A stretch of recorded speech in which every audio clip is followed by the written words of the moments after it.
নমস্কার, পদ্মারানী মেকার্সে আপনাদের সবাইকে স্বাগত জানাই। আগের দুটো ভিডিওতে ভয়েস ওভার দিয়ে কোথায় একটা হারিয়ে গিয়েছিলাম, আপনাদের মনে প্রশ্ন থাকতেই পারে। সেই প্রশ্নের উত্তরটা আগে দিই।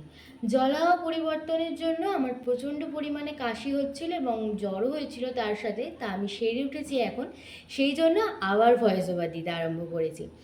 আগের একটি ভিডিও নিয়ে আপনাদের প্রথমে বলি। আগের একটি সাদা পাতায় আমি সূচিপত্র তৈরি করেছি।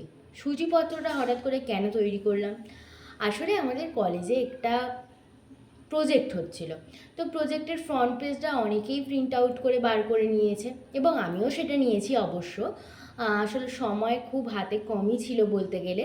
তো হঠাৎ করে মনে হলো যখন যে সূচিপত্রটা হাতে করতে হবে, তখন ভাবলাম নিজের মতন একটু করি এবং সেটা আপনাদের সাথে শেয়ার করি। সেই জন্য একটু মন থেকে ভেবে, একটু মন থেকে কিছু করতে গিয়ে এতটা দেরি, এবং সেটা নিয়ে পার্ট দুটো হয়ে গেল। আসলে পার্ট দুটো হওয়া নিয়েও ব্যাপার আছে।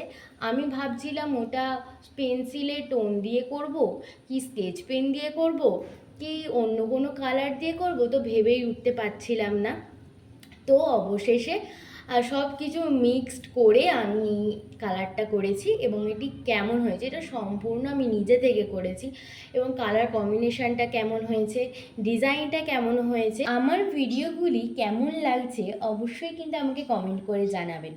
এবং আরও একটি কথা, ধরুন কোনো জিনিস আর একটু ভালো করলে ভালো হবে, কোনো জিনিসটা একটু খারাপ হয়েছে, সেটাকে আরও কীভাবে নতুনত্ব করা যায়, এই রকম আইডিয়া কিন্তু আপনারা আমাকে দিতে পারেন, তাতে আমারও কিন্তু সুবিধাই হবে। আমার পেজটিতে যারা এখন নতুন তাদেরকে একটাই কথা বলবো আমি, আমার পেজটি তাড়াতাড়ি সাবস্ক্রাইব করে নিন, তাহলে আমার ভিডিও আপলোড করার সঙ্গে সঙ্গে আপনার ফোনে নোটিফিকেশান চলে যাবে। আর আমার ভিডিওগুলো ভালো লাগলে অবশ্যই একটি করে লাইক করে দেবেন। তাহলে আজকের জন্য টাটা।